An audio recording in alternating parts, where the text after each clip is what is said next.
Сучасная библиотека уяўляе собой не только сховішча книг. Сегодня она является досуговым центром, где можно не только взять цікавую книгу, але и скористаться компьютерной базой данных, поглядеть фильм, встретиться с вядомыми людьми.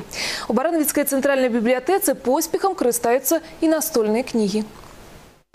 У цэнтральнай гарадской бібліятэцы ўжо каля 50 настольных гульняў. Першую 3 гады таму прынёс сюды адзін з чытачоў. Яе назва «Вежа, якая падае». Прайграе той ігрок, які няспрытна дастане ніжні брусок і разбурыць вежу.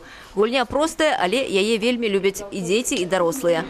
А паколькі большасць гульняў на англійскай ці нямецкай мовах, школьнікі выкарыстоўваюць іх для лінгвістычнай практыкі.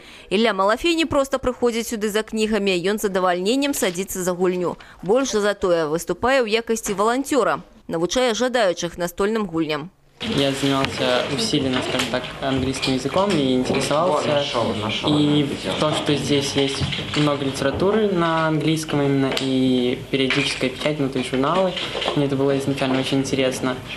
А потом я узнал, что здесь проводятся разные игры. У якасці волонтера тут і Ігнат Станкевич. Зараз ён праводзіць майстар-клас по гульні «Эволюцыя». Мяркуючы па рэакцыі новых ігракоў, асвоіць правілы задача не з простых. Але Ілля рады, што колькасць жадаючых расце. А гэта значыць, што шырыцца і кола аднадумцаў у сяброў. 20-летние, 30-летние приходят, всех возрастов, и всем интересно. Приходят и 8-летние иногда. Тут есть игры, например, «Черепашьи бега», но это простая игра, но она все-таки интересная. Чаще всего к нам приходят это подростки. Бывает, у нас проходят турниры по настольным играм. Это такие известные игры, как «Каркасон» и «Ticket to Ride». Вот у нас уже проходили 2 раза. Присутствует на них очень много людей.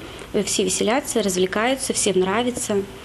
Для самых маленьких тут есть гульни на распрацоўку моторики, для детей старейших на развитие памяти, и для большасці это добрая практика для развития логичного мысления.